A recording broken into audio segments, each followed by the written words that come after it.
We are now live, and I want to make sure this is recording. Okay, let's, great.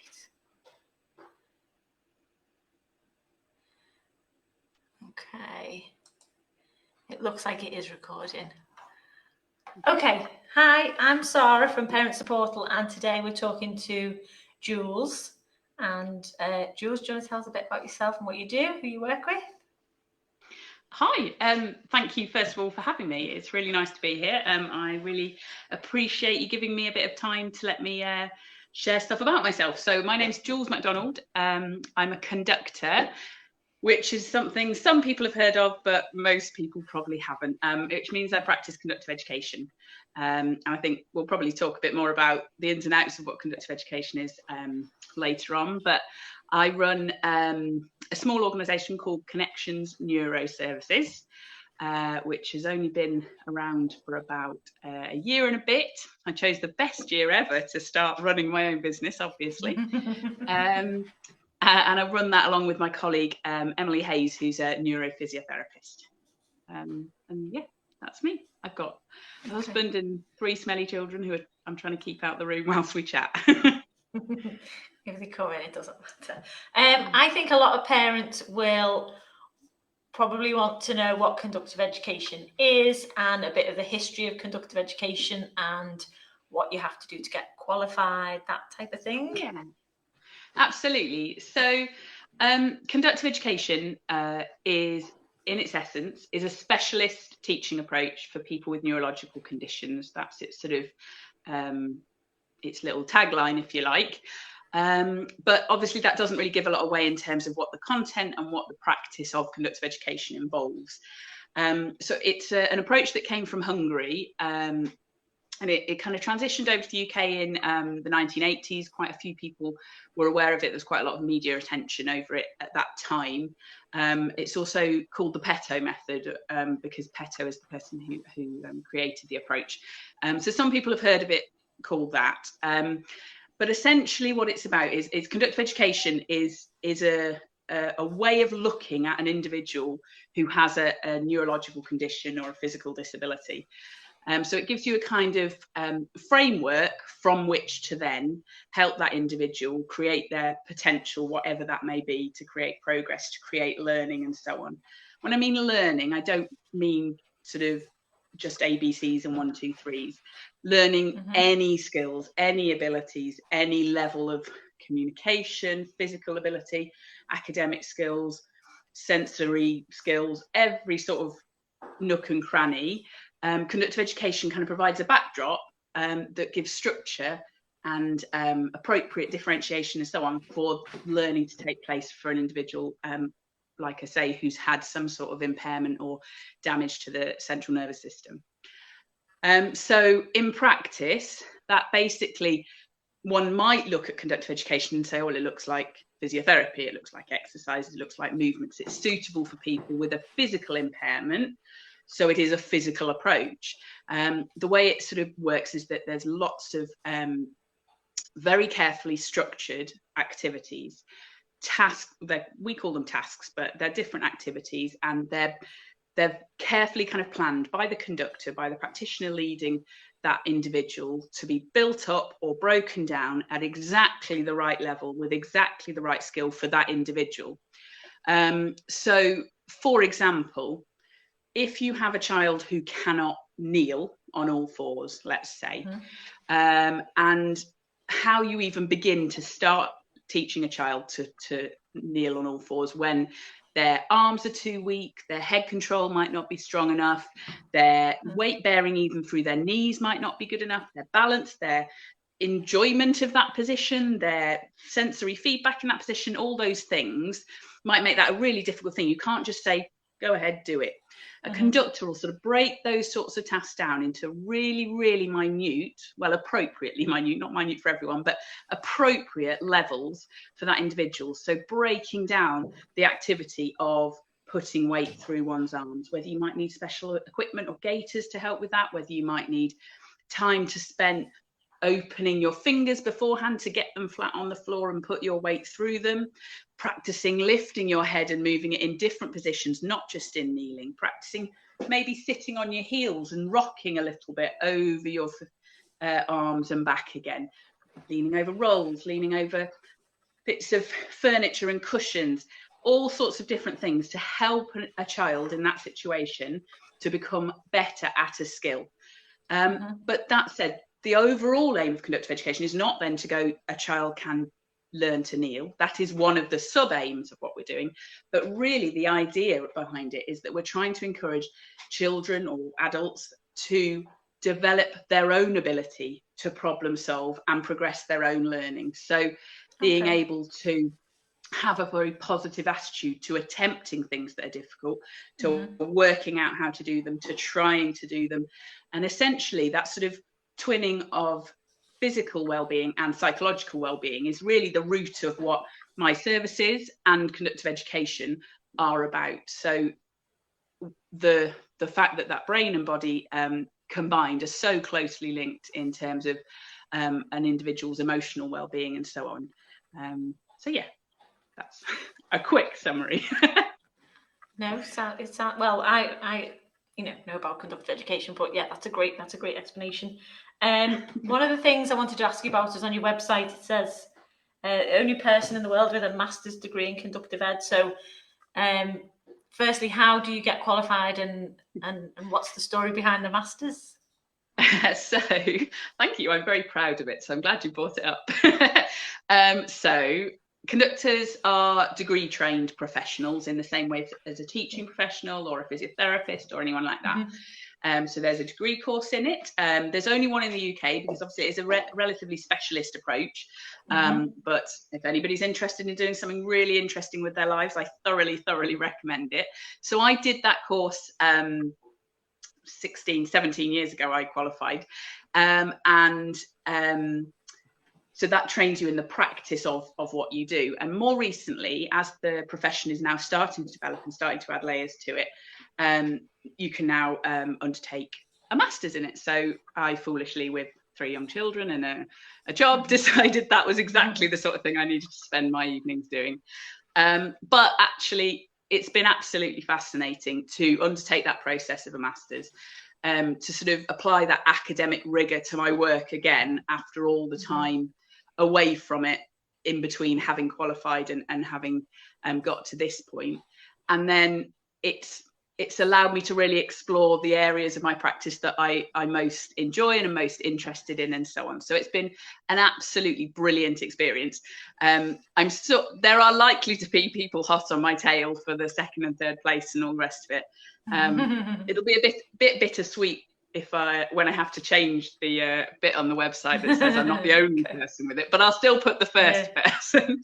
But it's a good thing for us overall as a profession, for it to grow. That will allow us to gain the academic rigor and that sort of side of our practice that actually there's many practitioners but not many academics in our field. So it's a really good thing overall. So and how am I right in saying that there's not tons that graduate every year from the's still not many conductors around? No, there's not enough in the world. Physiotherapist, for example.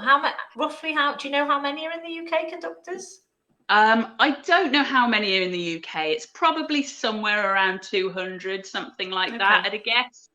I sit on the professional body, the board for the professional body, and we have a number of individuals registered to that, and obviously that's sort of representative of some of the population, but perhaps not all of it. So but yeah, there are lots of conductors, and there are people in the world who are trained as conductors who aren't necessarily practicing as conductors, or solely as conductors. For example, Parent Suportal founder Sammy, she is a conductor, but also has many other strings to her bow. So I think there are quite a few around, but not enough. And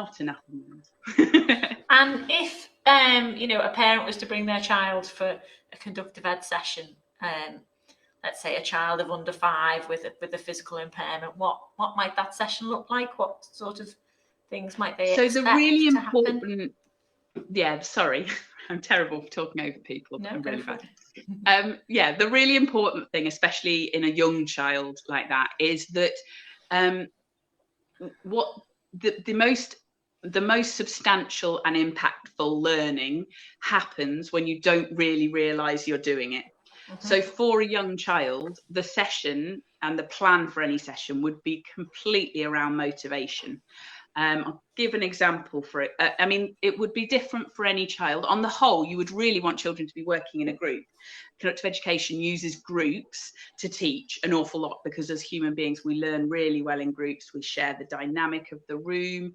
We share that experience of learning, of failing, of trying, and seeing others fail and try, and all the rest of it as well. So ideally, a young child would be teaching in a group in the first place. But even in an individual session, you'd really be focusing the session around play, but then in that play trying to access as many different learning opportunities as possible. So you'd always start at a lower level at the start of a session. So very often I'll start working in lying, or 4-point kneeling, or high kneeling, depending on the level the child's working at. So we might do rolling, we might follow toys, we might create a game out of it.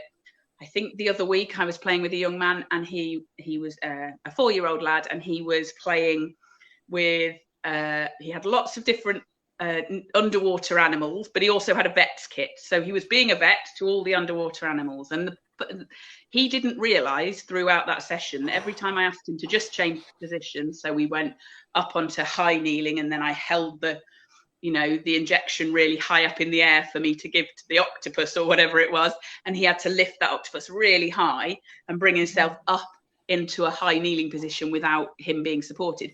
He didn't realize what I was trying to get him to do. He didn't realize that was an exercise. It wasn't sort of do it 5 times, up, down, up, down. And it actually wasn't massively focused on perfectly positioning that, but on him building his confidence and his ability to try, and even if it was to fail, to fall down and come back up again. So really, especially for young children, but for any age we work with, it's really important that the sessions are essentially based around play, but they are very structured and very carefully planned and very carefully administered, whilst trying to make it look like a lot of fun. Okay, yeah, good stuff.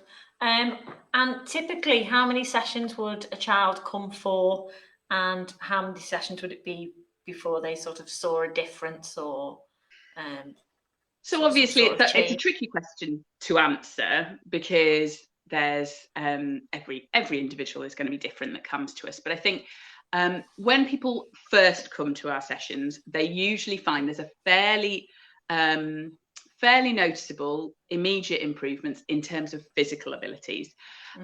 So that's the sort of first level of progress we see, and we relatively quickly usually see that. Like, we would hope to see something within sort of 5 or 6 sessions to be starting to see those sort of things coming through. Usually it's earlier than that, if I'm quite honest, but it's, it does depend on the individual. And so those physical skills are usually the first to emerge, because that structure and that setting up of the situation sort of creates opportunities for individuals to try things they may not have done before. They might have had that potential untapped beforehand, and we just created an opportunity for it to be sort of revealed to them, as it were. So usually we'll see that kind of change, like I say, in the first few weeks of a session. On the whole, we see people weekly or fortnightly, but the frequency can kind of vary. And then over time, what we then see in the sort of longer term is improvements in those less obvious, more subtle areas. So improvements in confidence, in self-determined behaviour, in sort of volition, wanting your own way, deciding what you're going to do with yourself, in being motivated to try something for yourself by yourself. And so those sorts of things do take longer, but with the physical improvements, it sort of triggers that sort of process to start happening for an individual. So if they experience success in a physical skill, that reinforces the positive feeling for them. They get praise, they're pleased with themselves. They think, oh, actually, I can do something. I can try something. and so it's sort of cyclic, because then that confidence allows them to try something else, which then allows them to achieve something else. So Yeah. that it's a difficult question in terms of actual numbers and so on. But like I say, Yeah. I would usually expect someone to see progress in the first few weeks. It might not be very large, significant things, but there would be progress there early on in sessions. Very good. And what is there a good age to start? You know, is it as early as possible? I'm just putting my parents' hat on and thinking all the things that parents will want to know. Absolutely. So, I mean, there is no bad time to start, in my opinion. Any time is a good time to start conductive education. Before but one. Obviously, we all know that with neural plasticity and children's receptiveness to learning and change being optimal when they're really little, of course, that's a brilliant time to start. I mean, our services actually are sort of across the age range. So we work from little babies right up to, adults with acquired conditions. And I think the thing with how we work is that needs and abilities will change over time. So it may be that someone needs our services to set them off on the right path and get them moving and doing what they need to be doing and getting that confidence. And then it might be if they have a growth spurt or the teenage years kick in or surgery comes through, that they need some more of that and they need to return to the services. It might be that actually for some people, like some of the clients I work with now, I've known for many, many years through other practices in the past. I've been working with people since they were sort of 2 years old, and now they're 17, 18, and there's still things to go and do every week. So it's not really it's not a finite process in terms of a start and a finish of treatment, but obviously we have goals and sub sort of aims that we work towards, and for some people it does involve stepping back and coming away and all the rest of it. So good. I was also going to ask, do you give parents things to do at home? And if you do, could you tell us a bit about that? Because I know, parents who have a child with a physical challenge, are keen to do whatever they can away from the session. Yeah, absolutely. So it's again a bit of a tricky question. You're trying to catch me out, Sarah. I'm just trying to be a parent and what parents want to know. So from that point of view, though, we're quite sort of careful with how we prescribe activities and exercises and tasks to do at home, because on the whole, what we're trying to do with our services and with conductive education generally, but across all of our services in Connections Neuro, is we're trying to kind of imbibe the attitude towards a child's learning and development, as opposed to sort of prescriptive activities. There are approaches that offer prescriptive activities that are very beneficial, but from the point of view of conductive education and our services, what we often tend to do is try to guide the parents more in terms of how to change their expectations for their child, how to set up an opportunity for them to practice something, but actually almost sort of absorb that stuff into everyday life. So as opposed to practicing, say, some squats, we'll try to hold on and pull yourself up to the bath and sort of bend your knees and have a little wiggle and a dance before you get in the bath, do your bath dance and then get in. When you're sitting on the bottom, when you're putting on your shoes before you leave the house, sit on the bottom step, get them to get their balance by themselves, try to keep their balance. They're trying to keep their balance while you're putting their shoes on, instead of lying them on their back on the floor, for example. So what we try and do is sort of support a parent to find those opportunities and find those ways to encourage learning, as much as giving actual sort of set programs and so on. We do offer programs to people if that's what they want, but on the whole, what we're trying to do is kind of gather that ethos in the individual and in their family unit. So that's where we try and focus it. Lovely. What was my other question? I just wondered if you could tell us, you don't have to name the names, but some of the clients you've been working with this week, any challenges, any breakthroughs, what's the week been like for you? Yeah, I mean, it's lovely. This week it's been a really lovely week because I've been managed to sort of not fight my way, but managed to force my way back into school to see a young man who I saw in school before the lockdown. So we actually haven't seen each other face to face since March. Wow. We have seen each other over video, and he's done sessions almost every week with his mum and been an absolute superstar. And done incredibly well given the circumstances. But it was such a joy to be back in the room with him and helping him. Now, because of the new restrictions, Mum used to come in the sessions in school with me as the sort of extra pair of hands. Right. But she's not allowed in anymore. So the school staff have ended up joining me.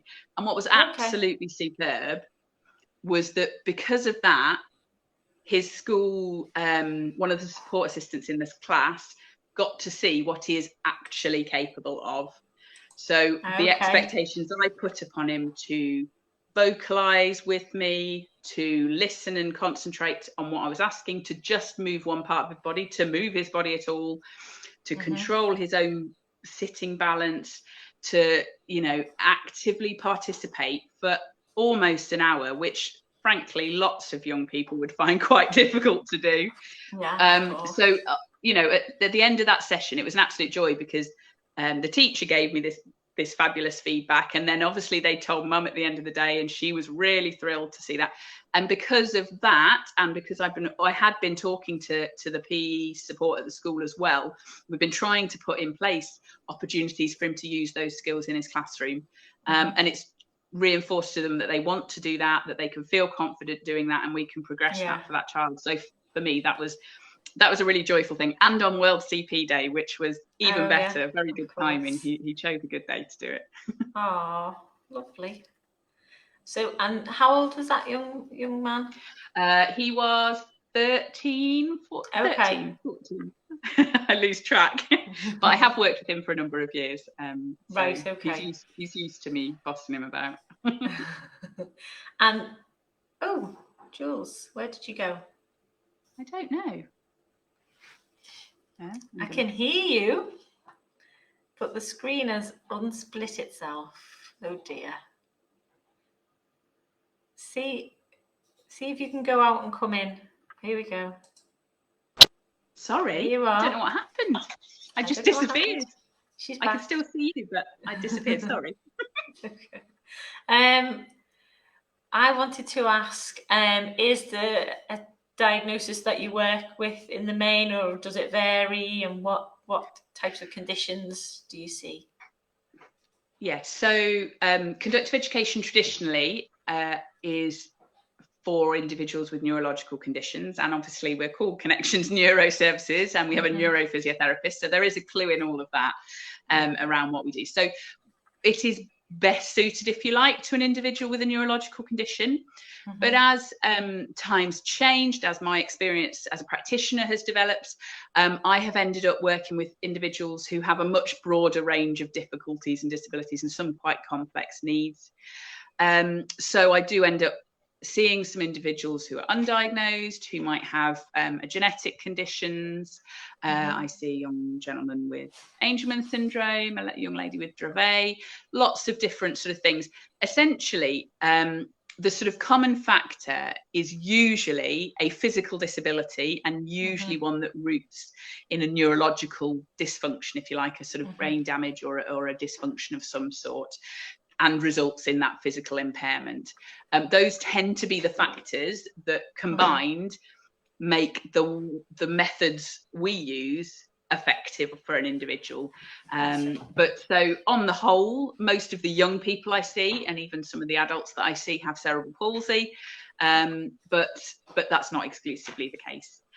I work with adults who have strokes, MS, Parkinson's, dyspraxia, all sorts of bits and bobs. Okay. And the adults one is interesting. How do you find? I know this is for Parent Suportal, but people have parents and grandparents and things like that. Yeah. So, how do you find working with adults compared to working with the kids? So it's very different, because the motivation to play with a vet's kit and an octopus is a little bit different, but equally enjoyable. And I struggle to pick. I keep switching which area is my favorite. Is it teenagers? Is it adults? Is it kids? It kind of flips and changes all the time. And whilst I've described the session earlier for sort of a 5-year-old child, and how I would encourage them to participate and not realise they were learning. Now, when it comes to an adult, say, who's had a stroke, that's a very different scenario. As adults, we want to know we're learning. We want to understand what we're learning, and we want to be part of that process and think it through and really engage with it. So it's a very different scenario where it's quite a conscious conversation-based sort of approaches during a session, where you'll say, you know, for example, I saw a young woman I saw last week, and she's working on her independent stepping, and we looked at some video footage from about a year ago of her starting to take independent steps, and then we took some video footage of the session taking independent steps, and we were examining that together and analysing it together, and her looking at what she did well, what worked, why it didn't work. And she's sort of pairing all that information together, you know, working on it, and then together coming up with, right, so what's the best way to practice the good stuff and try and lose the bad stuff in that process that will progress her as fast as possible. So it's much more about the sort of cognitive engagement where possible, of course, because I do work with some adults who have less cognitive ability, of course, but for those that can, that's a really important part of working with adults. But like I say, I do very much enjoy that, but I also very much enjoy playing with my vet's doctor's set. Lovely. We're just coming to the end of our time. Is there anything else you want to add, anything else you want to say? And then just to finish, if you tell us where people can find out more about you and about conductive education in general, that'd be great. Yeah, absolutely. So I am conscious that it's obviously my favourite topic. So I have talked a lot about conductive education, but the services that I run, Connections Neuro-Services, also has a neurophysio within its service offer. Now, people are more familiar with neurophysiotherapy, but I think it's important for me to kind of mention, while I've got this forum to do so, that the conductive education ethos that I've described, of that physical and psychological kind of combination, that belief system behind an individual's development and their learning, is something that runs throughout our services. So you know, our neurophysio is not just any neurophysio. She really does, she thinks in the same sort of brain as conductive education, but brings her brilliantly sort of acute analysis of movement as a physiotherapist into that as well. So so those sorts, that sort of goal and focus is across all of our services, because obviously leading them as a conductor, that's really important to me, but it's also important to me as a professional to acknowledge I don't always have all of the skills and all of those answers, and actually there are other professionals, if they have the right attitude and right outlook on a child or an adult's learning, that can really sort of bring extra value and extra progress for an individual. So so that's sort of worth mentioning, because I feel like I've overrepresented my side of the side of the equation today, but it is the one people are less familiar with. So yes. And so you asked about where they can find us. So we're on Facebook, we're on Instagram, we're on Twitter, we're all over the place. The website is www.connectionsneuroservices.co.uk, but we're Connections Neuro-Disability Services on Facebook and Instagram as well. So please give us a like, give us a wave. If you want to ask us any questions at all, please do. You can ask on the page, you can DM us, and we'll chat to you about what we do.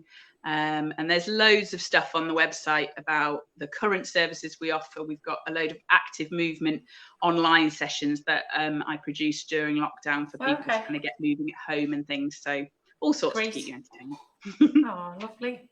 Well, thank you very much. It's been really, really, really great, and I think we've given parents a lot of information. I'm just looking at some of the comments on the feed there.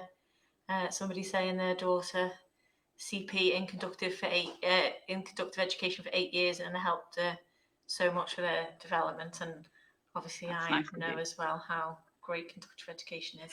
Yeah, So thank you so much. And if you have any more information, we can post it up on Parent Suportal, so they can. Brilliant. Brilliant. Thank you the so link much to the for having me. videos would probably be a great thing to put up on there. Absolutely. Lovely. Thank you so much. Thank you very much. Okay, cheers. Bye. Bye now. Bye.